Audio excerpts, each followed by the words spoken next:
Welcome back, everybody. My name is Steve. My channel is at Live and Learn Health. And today I am going to do a video on two things. The first one is weight stalling, and the second one is transfer addiction. And I'll talk about both of those things as this video progresses. So the first thing I want to talk about is weight stalling. So yes, it can be frustrating. I think weight stalling is a major factor in people veering off a diet, and it can be extremely problematic. But the one thing I am definitely going to say about stalling weight is that it is 100% normal. Weight loss is not a continuous thing where when you decide that you're going to go on a diet and start losing weight, that your number is just going to keep going down and down and down and down and down and down until you hit your desired weight. Okay? If it was that easy, everybody would do it. And we know that's not true. So the first thing I want you to understand is that stalling is normal. Okay? You're not doing anything wrong. Okay? Unless you're doing something wrong. There is that side of it too. So obviously if you're overeating, you're going to have a weight stall, okay? And your weight's probably going to increase. So stalling can be frustrating, and there are some things you can do to overcome a stall, okay? So the one that I used to overcome a stall, and again, this is my opinion, this is what I think, this is what I tried, it worked for me, it may work for you, it may not work for you, take whatever in this video you want to take, but understand that it is an opinion. I am not a professional doctor. I'm just giving that disclaimer as I always do. What I did to overcome a stall is I used a fast. Okay? So if I was getting frustrated because my weight wasn't going down, I would use a prolonged fast. Remember, fasting, different methods of fasting are tools in your tool belt. Okay? You can intermittent fast, you can prolonged fast, you could do one meal a day, you can do whatever you want. Those are all tools in your belt. And don't let anybody tell you that there's only one way to lose weight, because it's not true. And listen, even I'm telling you, right? I used prolonged fasting to beat a stall. Is that the way, the only way? No, it's not. Okay, so you don't have to, use the method that I'm telling you if you don't want to, but this is what I learned in my experience through myself. So I would weigh in every day, because I'm a believer of that. And I know some people will say, oh, you shouldn't weigh in every day. And again, my opinion, your opinion, my opinion, I think weighing yourself every day will hold you accountable to your goals. It is a number that you need to pay attention to. Okay? Is it the only number you should pay attention to? No, it is not. But it is a important number. Okay?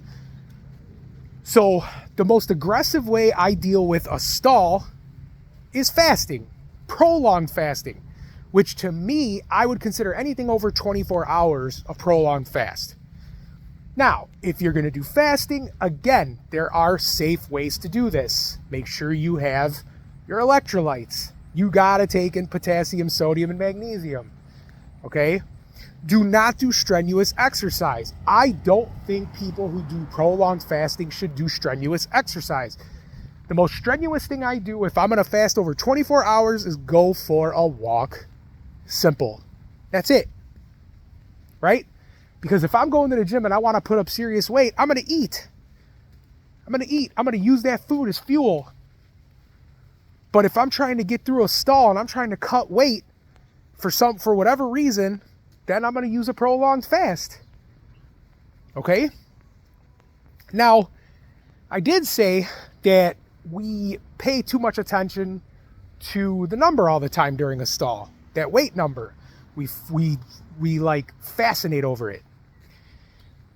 And the other thing I'm going to say about stalling is sometimes it's not always in the number as far as like your weight goes, because you could in turn be putting on muscle if you're going to the gym and working out per se, and you might not lose weight.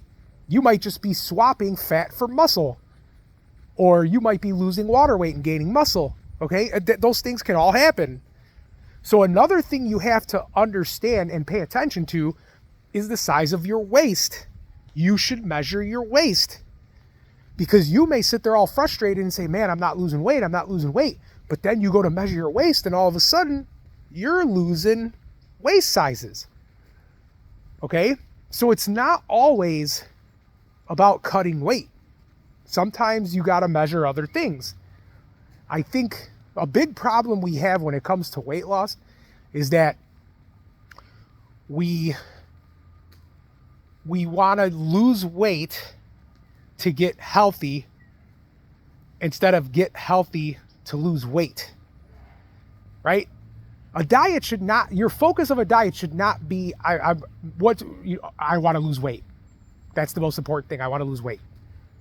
It should be, you want to get healthy. Now, what is a side effect of getting healthy? Losing weight. That's the way it should be, okay? That's the way you should structure your whole plan. At least that's what I think. Again, my opinion.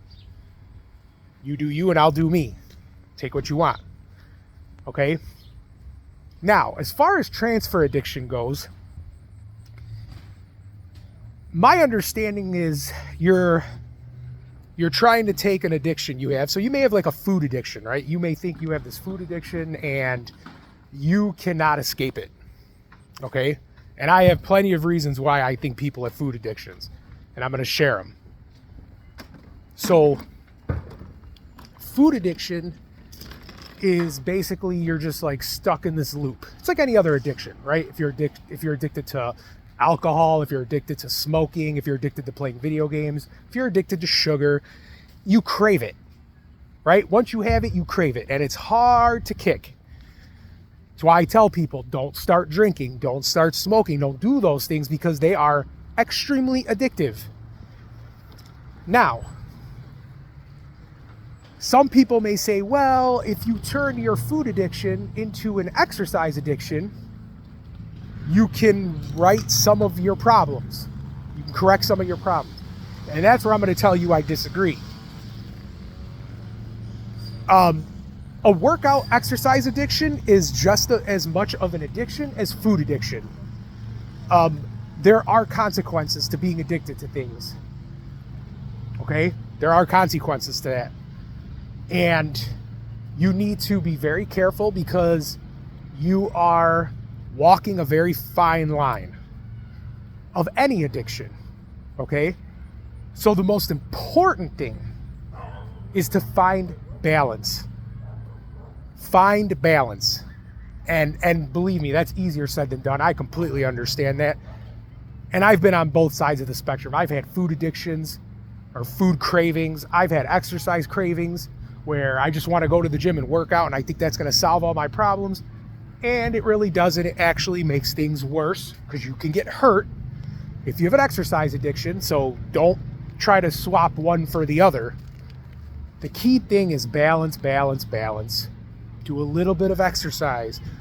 Eat food. Don't villainize things. I used to be this person. I'm telling you this straight from experience. I used to say, oh, you can't have this. You can't eat that. You can't do this. Nope. Don't do that to yourself. Don't limit yourself. And don't let anybody tell you different. Do the things that are most comfortable and make you happy. Okay? But balance is the key. Right? Strenuous things aren't always bad either. Like, we shouldn't always be in a comfortable and calm state. We shouldn't. Right? Because that would be another addiction. We're always calming, being okay is an addiction if you're doing it all the time. You shouldn't always be okay. Oh, I'm good, I feel good. You shouldn't always be that way. You got to ride the wave and do different things and you know, weave around, figure things out.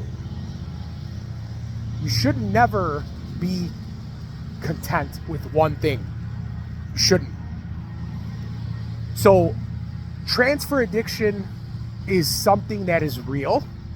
It happens.